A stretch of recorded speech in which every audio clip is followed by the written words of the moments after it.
Hey folks, welcome to another video by Stocktrades. My name is Matt, and today we are going to take a look at a couple of precious metal stocks. Given the current environment, these stocks are starting to see a bid again, and we're going to take a look at a couple of them right after this.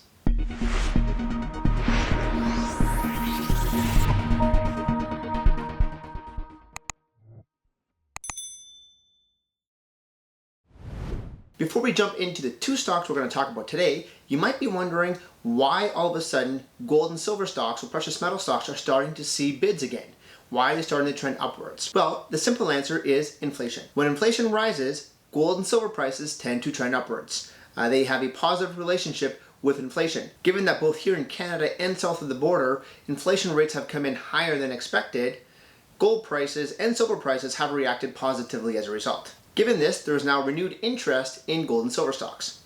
So today we're going to take a look at two of them that we've never talked about on the channel before. First being Wheaton Precious Metal. Wheaton Precious Metals is an excellent way to get exposure to both gold and silver prices. It's pretty much flat over the past year, and we're going to take a look first and foremost at its business model. As a streaming company, Wheaton has many benefits, which includes lower costs, exploration upside, and more predictable cash flows. In my opinion, the most significant advantage is the lower cost profile. As a streamer, it's not saddled with the high cost of exploration and development, permitting, construction, and ongoing mine maintenance. As such, Wheaton Precious Metals is less volatile than producers and exploration companies in the industry.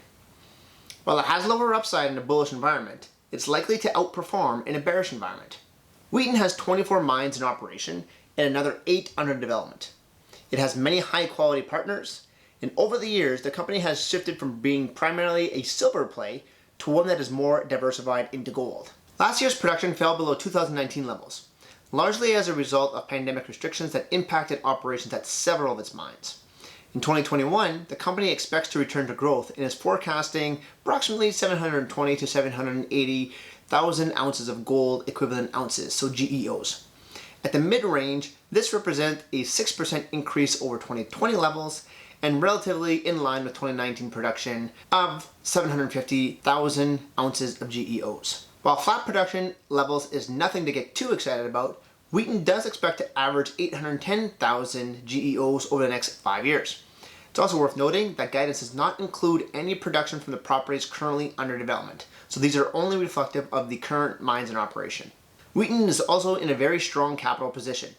It is levered to the price of commodities, and cash flows will rise materially as the price of precious metals rises. Cash flows that will help support the company's dividend. Currently, Wheaton yields approximately 1.25%. While this isn't going to excite many income investors, it has room to move in a material way should gold and silver prices trend upwards. Unlike the majority of dividend growth stocks, Wheaton does not have a set quarterly dividend. It is why when you look at the company's historical dividend chart, it looks a little choppy. Instead of declaring the same dividend quarter over quarter and subsequently raising it annually, Wheaton's dividend policy is tied to cash flows. Specifically, the company aims to distribute 30% of the average of the previous 4 quarters of operating cash flows. In 2021, that will lead to a floor of 13 cents per share, which is a 30% increase relative to 2020. The company's dividend policy is one of the most sustainable in the industry. It means the dividend will be paid so long as Wheaton generates positive operational cash flows. Overall, Wheaton's business model is very attractive for those looking to capitalize on higher precious metal prices. Overall, we are big fans of streamers, and Wheaton Precious Metals is one of the biggest on the TSX index. We like the company, it has several properties, and the company is well positioned to reward investors with an increasing dividend. Yes, the dividend is tied to cash flows, but unlike many of the other producers which had to cut the dividend in a bearish gold environment, investors know what they're going to get with Wheaton Precious Metals. 30% of cash flows. There's no secrets here. So this level of clarity is unprecedented in the gold and silver industry, and it is why income investors should take another look. The next stock on our list is Pan American Silver, PAAS on the TSX index. At the beginning of the year, Wall Street bets were all the rage. They sent companies like GameStop up to astronomical levels. Although the investment thesis around Wall Street bets and their picks have somewhat cooled recently, they still remain a very important investment community. One of their targets was silver, which is proving far more difficult to manipulate, just given the sheer size of the market. But why silver? Well, one of the reasons why is because silver hasn't jumped to the same extent that gold has over the past couple of years. While gold has been close to all-time highs, the price of silver is still well below where it was in the early 2010s. And while the gap between silver and gold prices has been narrowing, it is still trading at around 66 to 1, which is far above the 30 to 1 it reached back in 2011. So for those who are thinking that silver is an excellent play here, Pan American Silver is one of the best. In fact, it is the largest silver company on the TSX index. It is almost double the size of its closest competitor, First Majestic, and it has 550 million ounces of silver, which is the largest silver reserves globally. Pan American owns 9 producing assets and 2 in development, which are spread out across the Americas. That being said, the company's assets are primarily based in Latin America, just over 52%, and has operated in the area for 27 years. As with any miner, I like to look at the company's financial strength, and most importantly, its debt profile. Higher debt profiles can leave miners vulnerable to a correction in the price of metals. In Pan American's case, they are well positioned with no long-term debt and having $280 million in cash and cash equivalents on the balance sheet. It's also worth noting that despite its name, Pan American Silver has recently begun diversifying into gold. In fact, despite having the largest silver reserves in the world, gold is expected to account for 58% of production in fiscal 2021. Fiscal 2021 guidance calls for record gold production and for silver production to jump by 35% over 2020 levels. Considering today's metal prices, Pan American is likely to see strong cash flow generation. Operating cash flow has more than tripled since 2018, and thanks to a growing production base, it's on track to once again generate record cash flows. In 2020, the company put its cash to good use.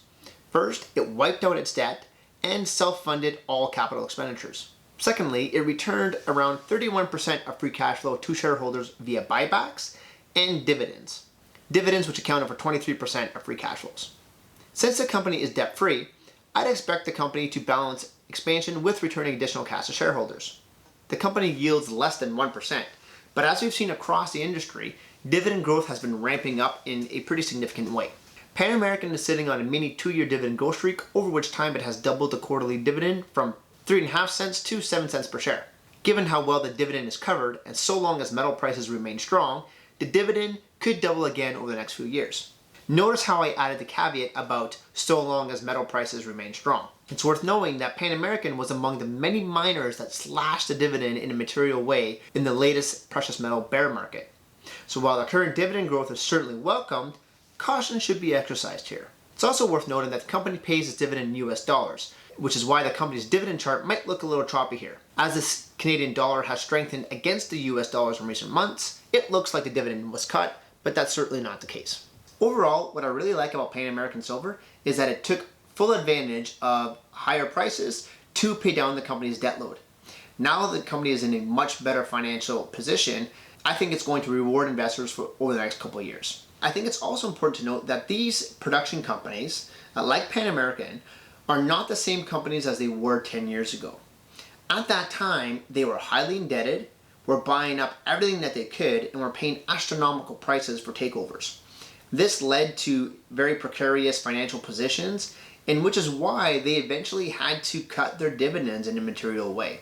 They just took on too much debt, they bought into the euphoria, and they thought that prices would stay that high forever.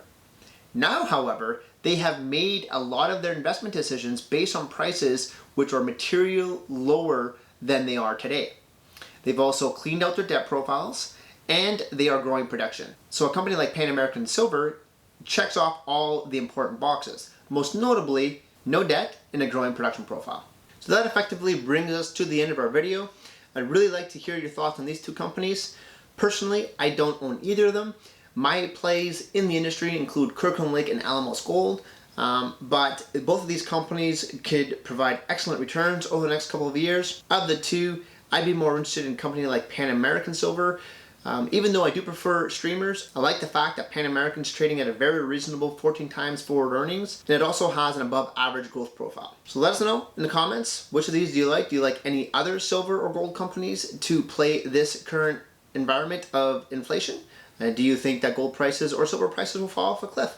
Let us know in the comments. Be interested in hearing your thoughts. As always, please like the video and subscribe to our channel for more great Canadian content. Until next time.